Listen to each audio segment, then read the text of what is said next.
What if everything you knew about love was a trap? What if your strongest affection is the source of your deepest pain?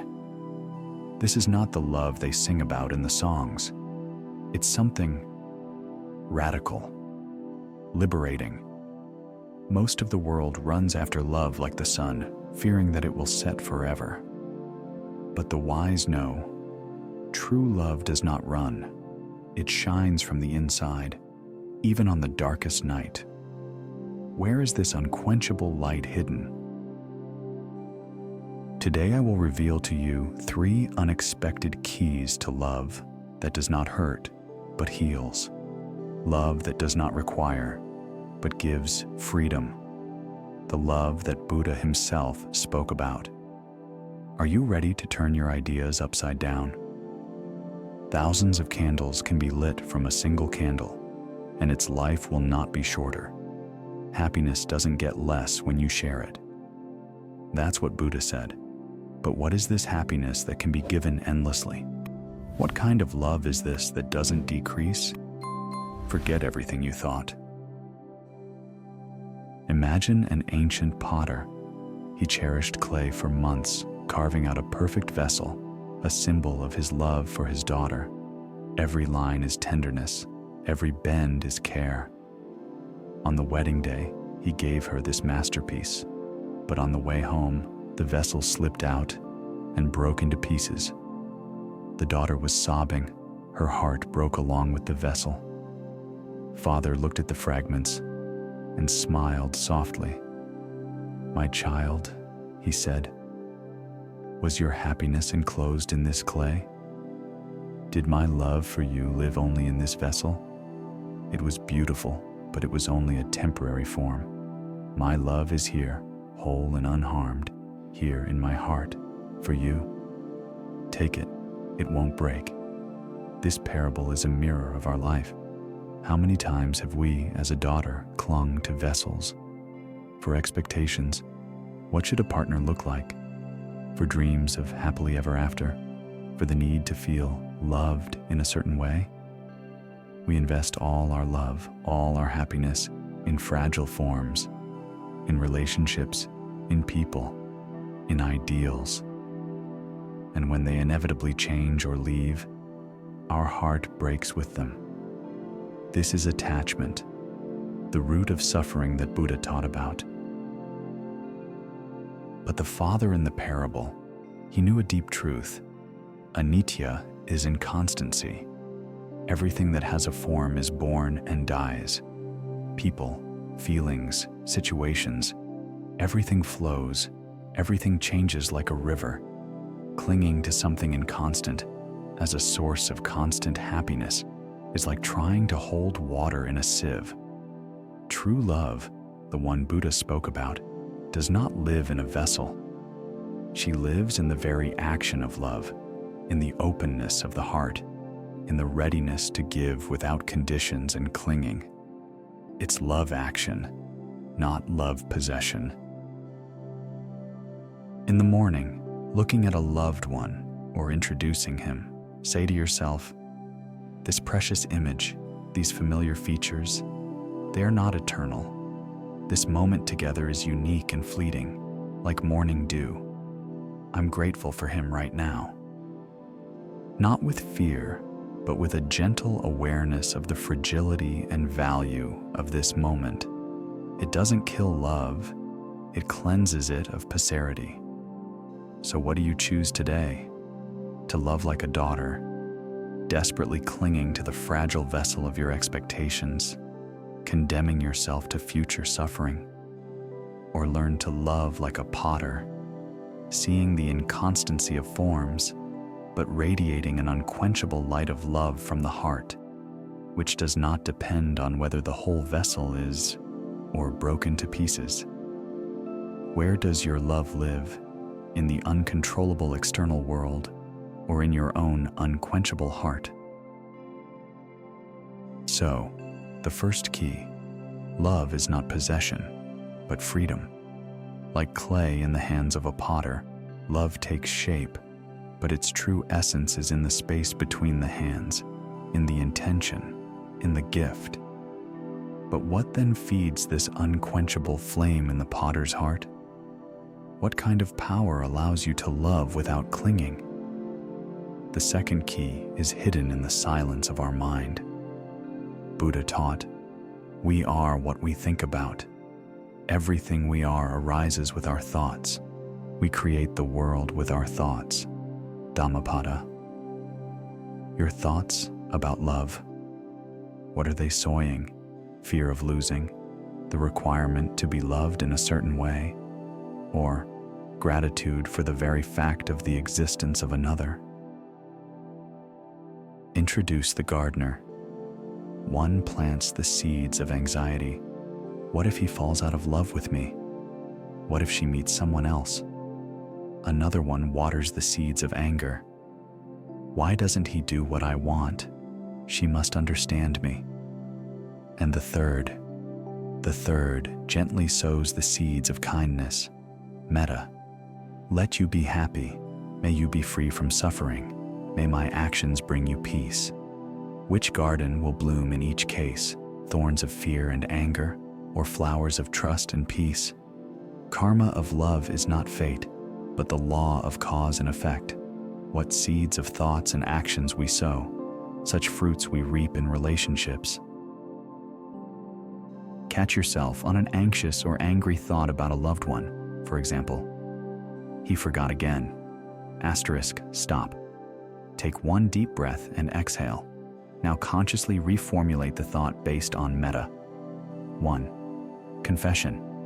Yes, I feel irritation, fear. 2. Refocusing. But I choose to remember that he, she, like me, wants happiness and freedom from suffering.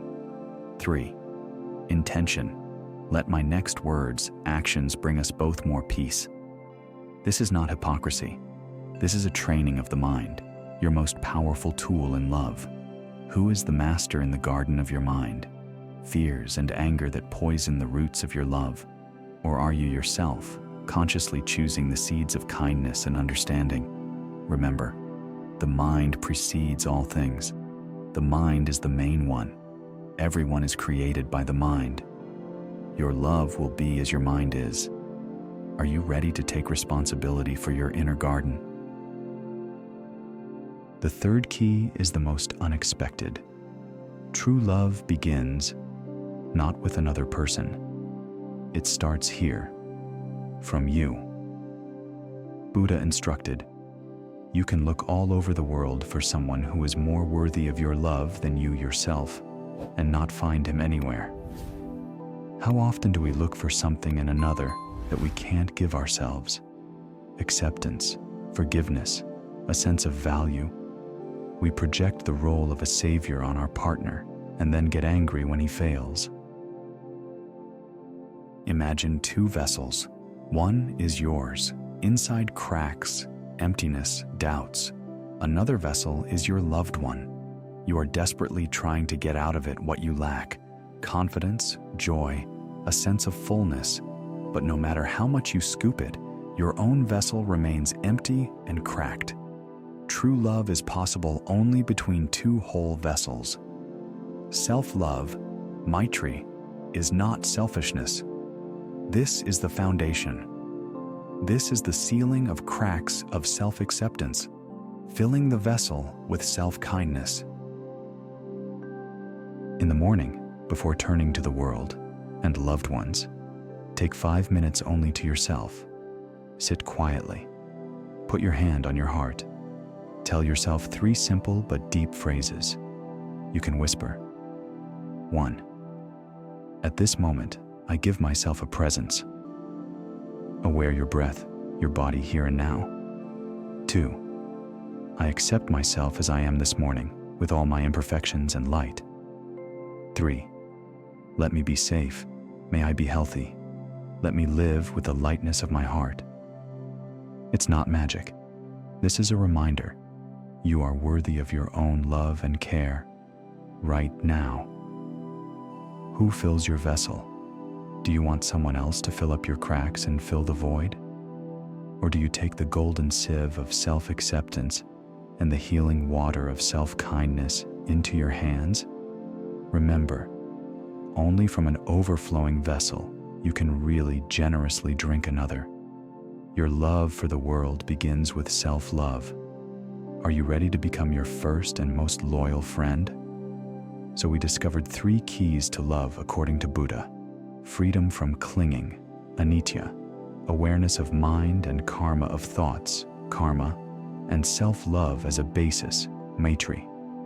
But do you know what unites them? Action. Love, according to Buddha, is not a passive feeling. It is an active verb. This is the choice we make again and again: to choose freedom instead of possession, to choose a good thought instead of a poisonous one, to choose self-care as a foundation for caring for others. Direct teaching from Mahaparinibbana Sutta, Buddha said to his disciples before leaving, "Be your own lamps, be your own refuge. Seek refuge only in yourself, not looking for refuge in anything else." Dhamma, teaching, is your lamp. Dhamma is your refuge. This is not a call to solitude. This is the greatest act of love, to find inner support to love others not out of need, but out of abundance, so that your love is a gift, not a cry for help. Choose one of these steps and do it today consciously as a practice of true love. 1.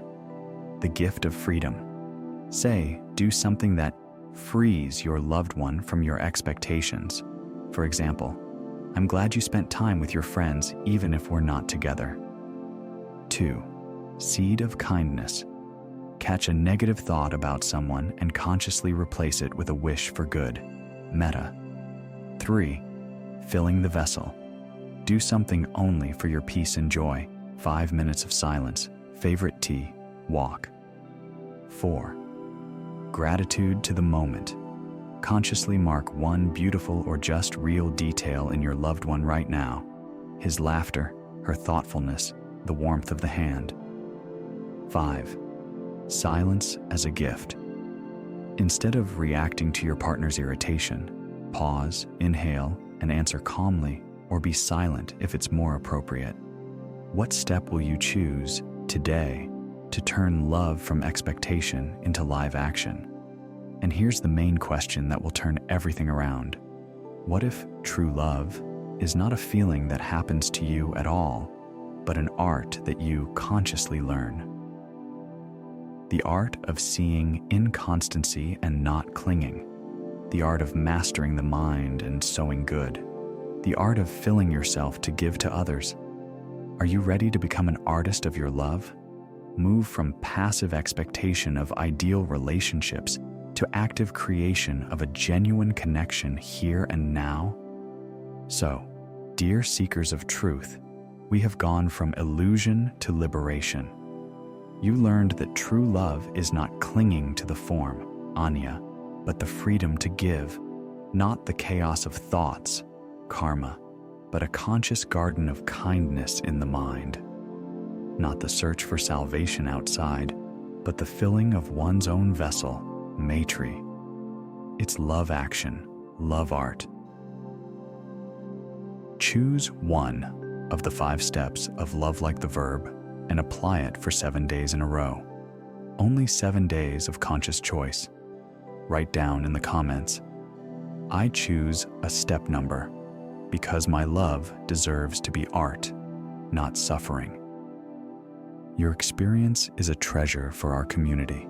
Let's grow together. Stop now. Close your eyes for a moment. What has changed inside after this trip? Do you feel an easy release from the old shackles? Awe before the opportunity to love differently? Deeper, freer, wiser? This is the awakening of Buddha within you.